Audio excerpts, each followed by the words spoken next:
I haven't left my apartment in over a week. I was supposed to go back to work, but I've been dodging my boss's calls. Now she's outside watching me. I can see her through the window.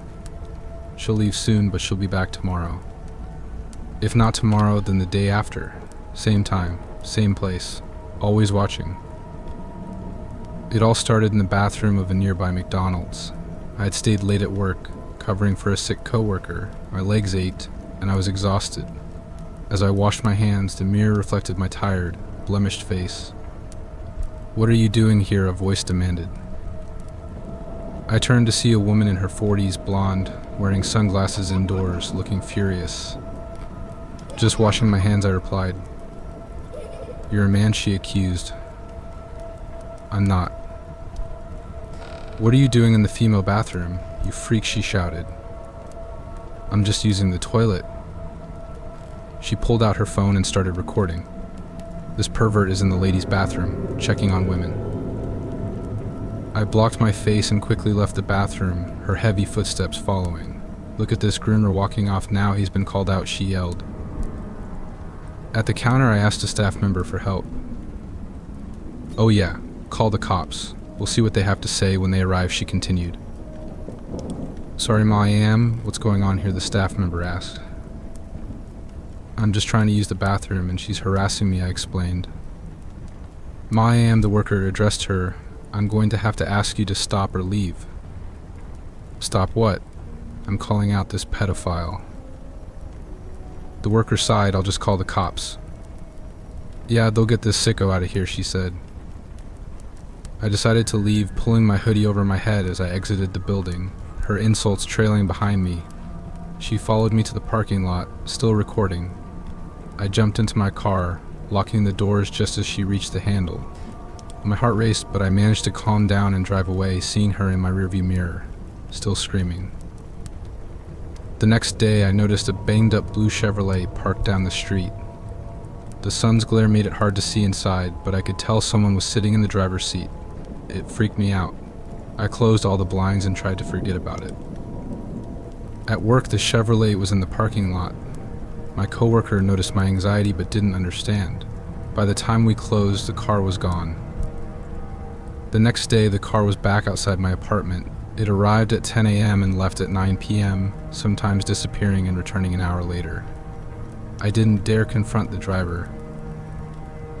At work, my coworkers glared at me. I found out that my boss and HR had been bombarded with calls and emails from blocked numbers. They were investigating and trying to support me, but it felt like everyone knew my shame. The surveillance camera showed the blue Chevrolet outside. Something inside me snapped. I grabbed a chunk of concrete and approached the car. The driver, the same woman from McDonald's, started the ignition and drove off. "Leave me the fuck alone," I screamed, throwing the concrete. It missed her car and hit another, cracking its windshield. I collapsed, crying for an hour.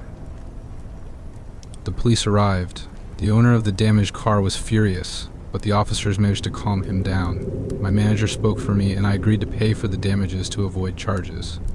My manager gave me a few days off, and I left the cafe under the silent, shocked stares of my coworkers. At home, I didn't take my dog for a walk. Instead, I made coffee and sat by the window, watching the blue Chevrolet parked down the street. Always watching.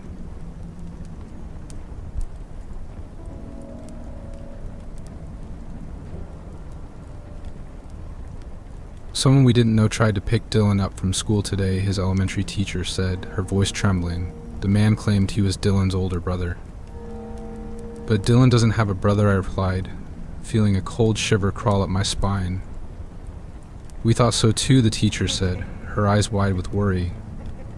He was a tall, lanky guy with disheveled black hair. Looked like he was in his late 30s or early 40s. He knew your address, Dylan's full name, his birthday, even which class he was in. I went to check with the principal, but by the time I got back, he was gone. I stood silent, processing the unnerving details as I faced the teacher outside the school gate.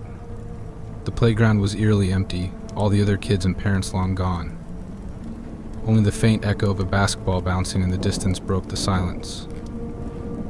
"Where's Dylan now?" I asked, my voice barely steady. "He's waiting for you in the principal's office," she said, motioning for me to follow. I walked behind her, my steps shaky, through the desolate playground and into the dimly lit corridors. In the principal's office, my 8-year-old son Dylan sat motionless on the couch. The principal was at her desk, a police officer standing beside her. Dylan's blank stare was unsettling. "Hey buddy," I said softly, "are you okay?" Dylan didn't respond, his silence amplifying the room's tension. The officer confirmed my identity and asked a few questions before assuring us they'd try to find the man. As the principal and teacher spoke, their words blurred in my mind. The realization that someone had tried to abduct my son was suffocating. "Dylan, you didn't know that man, did you?" the principal asked. Dylan shook his head, still mute. From that day I was on edge. Dylan was my world, all I had left after my wife's tragic death a year earlier. The thought of losing him made me sick. I always walked Dylan to and from school after that, never late, always vigilant. Dylan, however, seemed unbothered by the incident, his silence growing even more profound. A few weeks later, the same teacher called me during her lunch break.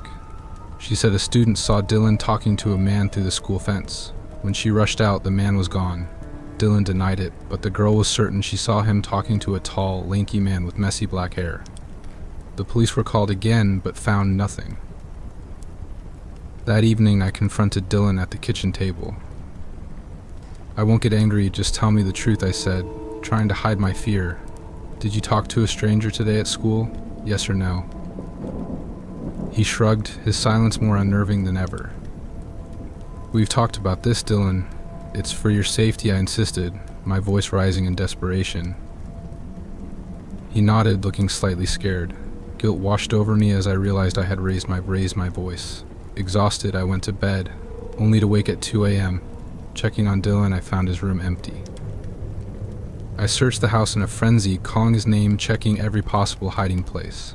Panic surged as I ran into the street, shouting for him. When I returned to the house ready to call the police, I found him sitting on his bed, wide awake. "Where were you?" I demanded, both relieved and alarmed. "I was here," he replied calmly. "No, you weren't. I looked everywhere." "I was." Doubt gnawed at me. Had I imagined it? The open window suggested otherwise. A year later, a knock on the door interrupted our evening. Unusual in our apartment building, I peered through the peephole and saw no one. Then another knock. I texted my upstairs neighbor, asking if he had knocked. Moments later, I heard hurried footsteps above. His reply chilled me. "Do not open the door. There's a guy with a huge knife hiding by your door." My phone buzzed again. "Calling cops RN, stay inside." Paralyzed with fear, I tiptoed to Dylan's room. "Stay inside. Keep quiet," I whispered, my heart pounding. Dylan's blank stare followed me as I shut his door. I grabbed a kitchen knife and stood guard outside Dylan's room, praying for our safety. After what felt like an eternity, I heard sirens. Relief washed over me as the police confirmed a tall, lanky man with black hair had been apprehended with a knife, waiting to attack whoever opened the door. His name was Gregory, a drifter with a history of petty crimes and stalking minors. Further investigation revealed he had committed a gruesome murder in another state. He was sentenced to life in prison. I thought the nightmare was over, but 10 years later, as Dylan prepared to leave for college, I found an old notebook in his room. Dylan's diary was scrawled on the cover. Curiosity piqued, I began reading. The first pages were mundane, filled with school notes and doodles, but then I found a chilling entry. "Why does my dad talk so much? I hate him." Page after page, Dylan's resentment grew. Then I found the entries about Gregory. Plans to get rid of Dad detailed drawings of a man with a knife, and mentions of close calls with teachers. Dylan's anger was palpable. The final entries revealed a shocking truth. Gregory was not just a random predator, he was Dylan's accomplice, planning to kill me, and perhaps my wife's death wasn't an accident. Confronting Dylan on his departure day, I showed him the diary. His reaction was chillingly calm. "You didn't do anything wrong. Neither did Mom," he said, a sinister smile spreading across his face. "Would I find the blueprint for my wife's murder in another notebook?" I asked, horrified. "Yeah," he replied without hesitation. Dylan walked away, leaving me in a whirlwind of terror and betrayal. 2 years have passed since that day. We haven't spoken, and I still lie awake, haunted by the realization that I never truly knew my son.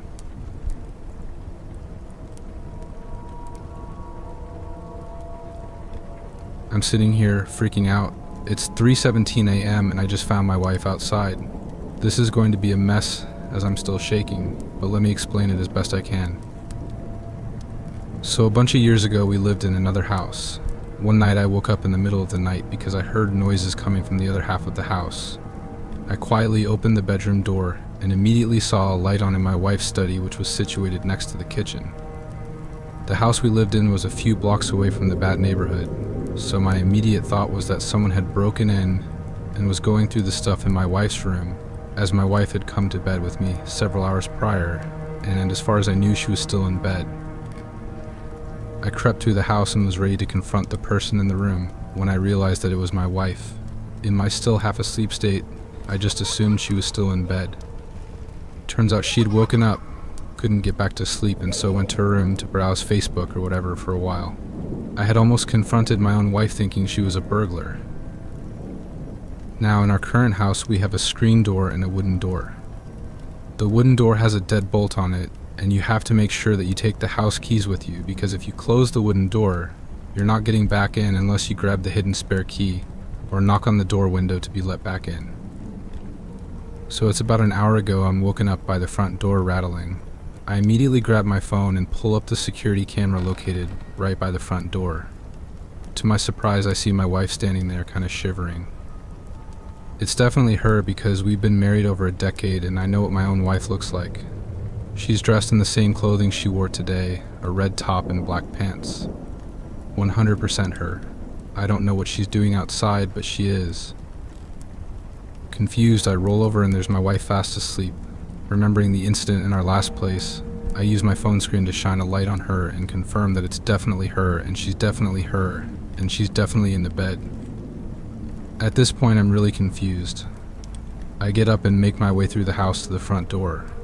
As I walk into the laundry room, our cat looks up at me half asleep. Normally she's super curious about stuff going on outside, and I would have thought that hearing the screen door rattling would have caused her to be at the door trying to see what's going on, but it's as if she hasn't heard a thing.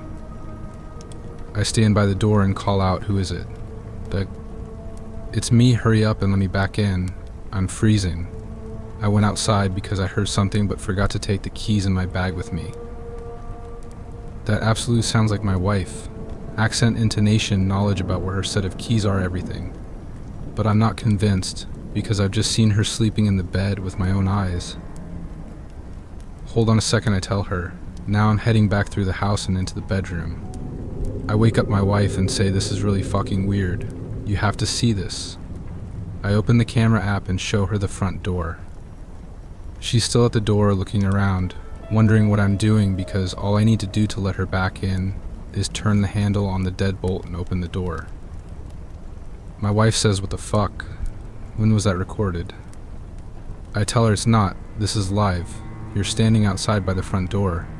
I just went down there and asked who it was, and your voice told me it was you, and that I should let you back in because you're freezing and you left your keys in your bag. My wife gets up and peers through the bedroom window, as you can just see the front door alcove from there. She gasps and pulls the curtain shut. She turns around and I'll never forget the look on her face as long as I live. She's terrified. "That's me," she says. At this point, I'm freaked the fuck out. I'm wide awake. I'm speaking to my wife and I'm physically touching her while trying to peer out the window with her. But there she is, standing outside in the very outfit she wore today. Same hair, same glasses, same everything. We walk into the laundry room and I grab the big torch I have. It's a big sturdy metal super bright light, great for blinding people and hitting them if they get too close. We stand by the door again. "What's your name?" I ask. She tells me her full name, including her middle name. It's correct. "What's your birth date?" She tells me. It's also correct. "What did we have for dinner tonight?" She tells me this too and tells me that I cooked it. This is right too. I can hear my real wife standing next to me, trying to control her breathing, as she's scared out of her wits. I nudge her and whisper, ask her something only you would know. After a moment to steady herself and think of something, she speaks. When we last stayed with my parents, what change had Dad made to my old room? There was a pause. Who is that? The person outside said. Why aren't you letting me in? You know it's me, you're starting to freak me out here. Who is that inside with you? Is that a recording of me? What's going on here? I said, answer the question.